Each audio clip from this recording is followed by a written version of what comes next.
Hi friends, ఈరోజు మీ ముందుకి రాజసాబ్ 5 రోజులుగానే ఎంత కలెక్షన్ వచ్చింది. అదేవిధంగా మనశంకర వరప్రసాద్ 2 రోజులుగాను ఎంత కలెక్షన్ వచ్చింది. ఈ సినిమా ఏ పొజిషన్లో ఉంది, అదేవిధంగా ఈ బడ్జెట్ అంతా, ప్రీ రిలీజ్ ఎంత, ప్రీ బిజినెస్ అంత అయింది అన్నీ ఒకసారి చూద్దాం. అదేవిధంగా నేను రిలీజ్ అయిన రవితేజ మూవీ భర్త మహాశైల్కి విజ్ఞప్తి, ఆ సినిమా గురించి కూడా ఒకసారి చూద్దాం. ముందుగా రాజాసాబ్ కలెక్షన్లు వచ్చి నన్న 4 రోజులుగానే 200 కోట్లు పైగా వచ్చిందని నిర్మాతలు అంటే అఫీషియల్గా పోస్టర్ దించడం జరిగింది. అదే ఎంతవరకు నిజం, ఎంతవరకు అబద్ధం అన్నది ఒకసారి చూసుకుందాం. అందులో రాజ్యసభ వచ్చి ఇప్పటి వరకు 110 కోట్లు షేర్ వచ్చిందండి. 110 కోట్ల షేరు, దాదాపుగా 180 కోట్లు గ్రాష్ వచ్చింది. 200 కోట్లు రీచ్ అవ్వాలి. అయితే ప్రొడ్యూసర్ అలాగే వేసుకున్నారో సరే, ఎవరి పోస్టులు వాళ్ళ ఇష్టం అనుకో. ఈ విధంగా కలెక్షన్లు వచ్చాయి రాజాసాబ్. అదేవిధంగా మన సిరియల్ ప్రసాద్ సినిమా చూస్తే, ఈ సినిమా అయితే చాలా దారుణంగా కలెక్షన్లు పడిపోతున్నాయి. కొందరు కావాలని కొన్ని వెబ్సైట్లు దీన్ని ఇంకా లేపుతున్నారు, కానీ నిన్న రవితేజ సినిమా పాజిటివ్ టాక్ వచ్చింది. ఇవాళ అనగనగా ఒక రాజు యూనిమస్ పాజిటివ్ టాక్ వచ్చింది.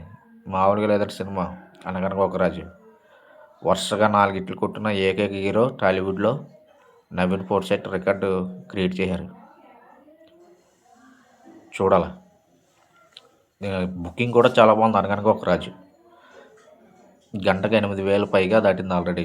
ఇప్పుడు నిన్న 24 అవర్స్ 50,000 పైగా టికెట్లు బుక్ అయ్యాయి, ప్రీ అడ్వాన్స్.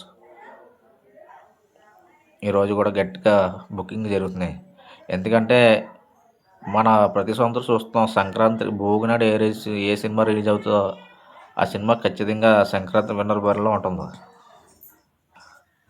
లాస్ట్ ఇయర్ కూడా సంక్రాంతికి వస్తున్న సినిమా కూడా అదేవిధంగా ఈ సంక్రాంతి విన్నర్ అయింది. ఎందుకంటే ముందు వచ్చే సినిమాలు చూసి మర్చిపోతున్నారు జనం. లాస్ట్ ఏ సినిమా పబ్లిక్లో పాజిటివ్ టాక్ ఏ సినిమా వస్తుందో దానికే ఇంకా జనం వెళ్ళిపోతున్నారు ఈ 3 రోజులు. అది అలా కంటిన్యూ అయిపోతుంది. ఈరోజు అనగనగా ఒక రాజు సినిమా చాలా పాజిటివ్ టాక్ వచ్చేసింది. ఈ 5 సినిమాల్లో ఎక్కువ ఈ సినిమాకి రెస్పాండ్ వచ్చింది. అలాగే నారి నారి నడుమురారి కూడా సినిమా బాగానే ఉందంట. దీని మీద సెకండ్ ఆప్షన్ ఆ సినిమా అంటున్నారు. మరి చూడాలి. బుకింగ్ అంటే చాలా గట్టిగా ఉన్నది అనగనగా ఒక రాజు. మరి లాస్ట్ ఇయర్ డాక్ మహారాజ్తో ఇట్టు కొట్టారు నాగవంశీ గారు. ఈ సంవత్సరం ఈ సినిమాతో కూడా ఇట్టు కొట్టేలా కనపడుతున్నారు.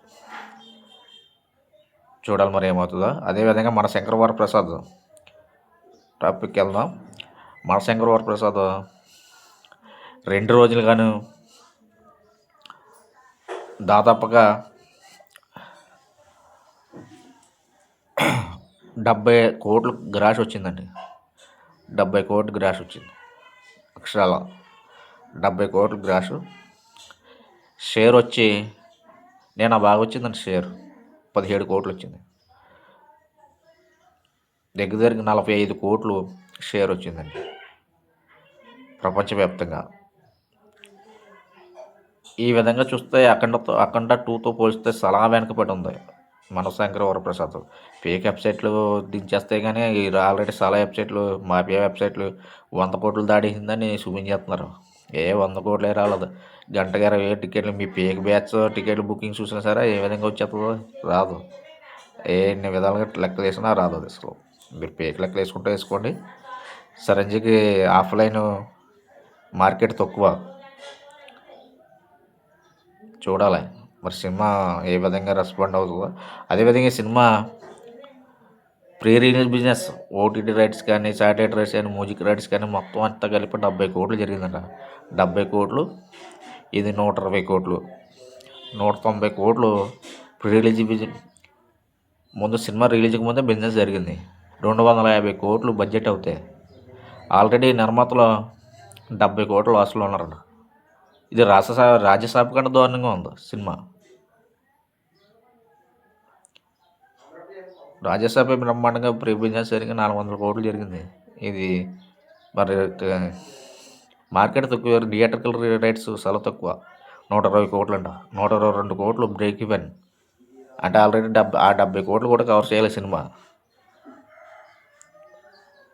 చూద్దాం ఏమవుద్దో. మన శంకర్ వరప్రసాద్ ఆ దేవుడే కాపాడాలి. ఇవాళ సినిమాలు వచ్చి 2 కూడా భారీ పాజిటివ్ వచ్చేసాయి. Thank you very much.